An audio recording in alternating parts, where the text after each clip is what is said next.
Hey guys, hope you all are doing okay. And before I get any further into this video, if you like the content that I'm sharing, please don't forget to like the videos, share and subscribe if you haven't done so as yet. Alright, so today, in one of the video I did previously, I give brief information about my journey or the process to be here in Canada. So today I am going to share with you how I got my study permit approved in 2 weeks, like literally only 2 weeks. A lot of persons waited for months to get their approval, and at the end of the day, after waiting for months, sometimes they get refused. So it took me 2 weeks without the use of any consultants. So let me go. Alright, so the first thing I'm going to share with you is the documents that you need to put together when you are applying. So when you're applying, you have the LOE, letter of explanation. If you don't have a proper and a solid letter of explanation, you can have all the correct documents and still get refused. So the LOE is as important as your supporting documents.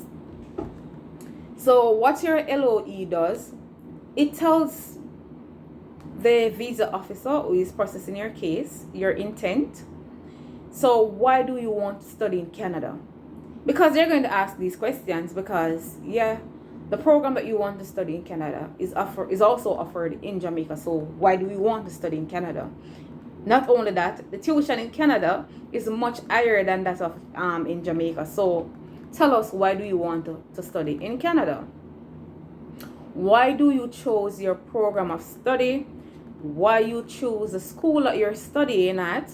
And why you chose the province that you will be studying in. So these are all things that needs to be explained in your letter of explanation. It's like going on a job interview and you're trying to sell yourself to the employers.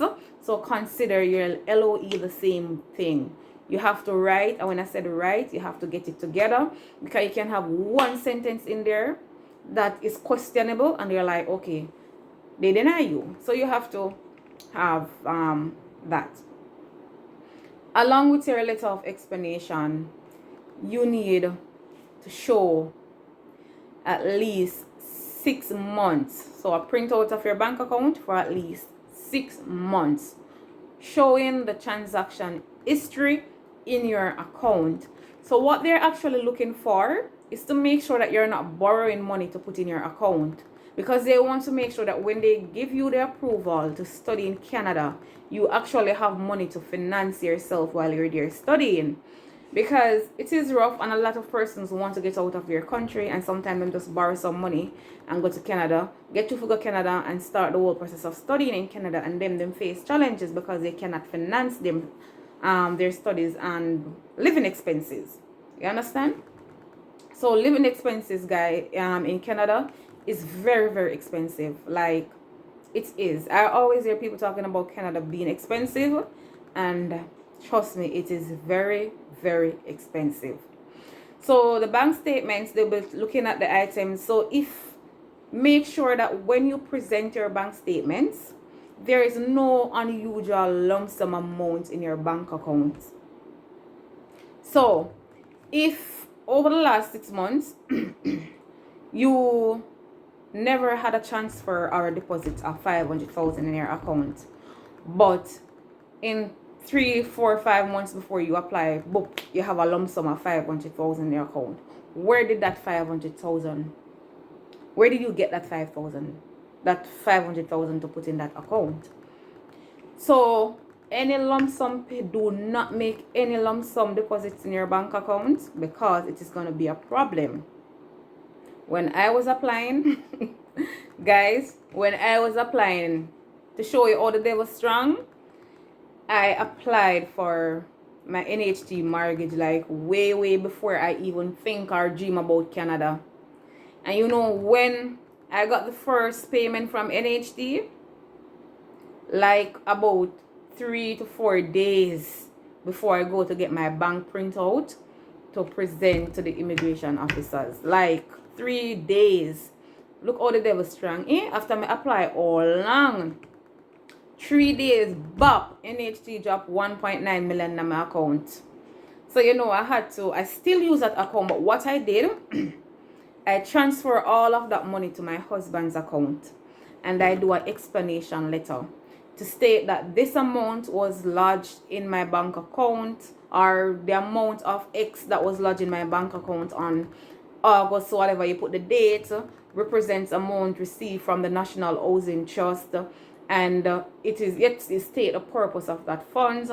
However, this amount was transferred out of the account and was transferred to my husband's account on X date. I show the date when you transfer it, and after you do that, and then you're gonna say that you're gonna also mention that is separate and apart from the money that you're showing for your living expense. So guys, you have to learn, you have to develop the habit of writing and explaining yourself, because if it is that if you don't explain something to them and they are not sure what it is, then you're gonna have a problem. So there should be no lump sum money in your account unless you can explain it. And even if you can explain it, you don't want to have lump sums coming in like only a few months before you put in your application. So that is that. So 6 months bank statements showing the transaction histories in your bank account. You can use more than one account. You can use several accounts. You can use as many accounts as you want, because I use 2 accounts though. But you can use any amount of accounts that you want, because it is better that way. Not only that, you can use, so that's the cash, to show cash, but you also need to show, like, for investment. If you have investments, make sure it is only your name on it, on the investment. If somebody else's name is on that investment, unless it is your spouse, then you can get a letter from your spouse to state that, XYZ. But I think it is best when it's only your name alone on that statement, and then you use that statement, because what you're trying to do is to show them that, okay, the living expense for the first year is 10,000 Canadian, but in the event that you should need additional funds, you have these investments. And when I said investments, I mean investments where you can pull cash from, like, immediately, just in case you're in Canada and you have any financial difficulties. You can, and you get money like in a matter of 2-3 days. So that are easily liquid. So I know, like, Saju Gold and Investor Plus, those are some of the ones that I know. So I use those statements as well. So I had a Saju Gold and I have a Investor Plus, and I attached my statements. And I did a I did a living expense breakdown. So I show the total cash that I have in my accounts, and in addition to that cash, I show my investments, so the total amount I have in investments, and then I show my pension contributions. Guys, working with government is one of the worst things. Like, it is so much problem when you're supposed to get information from them. Like, I requested a letter to state the amount that I have contributed to pension for the years that I've been employed with this place. Up until to the date, I never get it. So what I had to do was use my P24s, and I highlighted the contributions amount to show that these are the amounts that I paid for my pension contribution, and these amounts will be available to me upon anytime once I leave the firm. So these amounts will be available to you, because this is money that you can get back. Not everybody can get it back though. I know some places, if you're not, but then call it half vested or fully vested, you cannot get it back. But where I used to work, you can get back your pension contributions. So I also show that, and I did a breakdown, and I did a breakdown of the living expenses, and I wrote, based on extensive research carried out, the cost of living per month in X state is, I put rent and I put the estimated amount, food I put the food amount, transportation, entertainment, miscellaneous, because sometimes you can have haphazard expenses, things we never really plan for but then come up, phone bills and all of that. And then it's just that you're outlining to them that you have more than enough money to support yourself while you're studying in Canada, right? So I am going to do another video step by step with all the documents that you will need to support your application when you're applying for your study permit. Another important thing, what I use my motor vehicle title. Well, not the title, because I don't have a title. I attach the insurance, I attach the fitness and the registration and the valuation report, and I attach my property title to show that you have assets in the country. Because one of the things is, like, when you do not have assets, sometimes it can be challenging because they're going to say that you're not going to return to your own country. I know a lot of persons that don't have assets and they still get through nonetheless. So it all depends on who is processing your application. So with that being said, any form of asset where you have, guys, anything where you have with your name on it, once an asset, attach it. You're trying to make your case as strong as possible. You don't want to leave anything out, so include as much as you can. And then after you include those titles, whatever it is, you need to go back through your documents to make sure that there's no error, to make sure that it is error free. So you want to make sure that all your bank statements are there. Make sure if they are back and front, make sure you have both sides. You want to make sure your letter of explanation is on point. Make sure you don't have any questionable lodgements in your bank accounts for the past 6 months, because you're gonna have to present 6 months. What some people do is that they use a bank letter instead of the printout.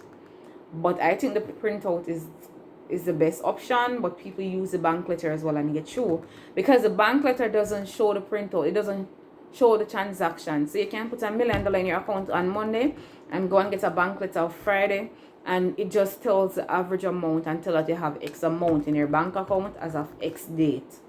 So persons use the letters as well. So guys, when me tell about write explanation, I write my letter of explanation and change it about 1 million times.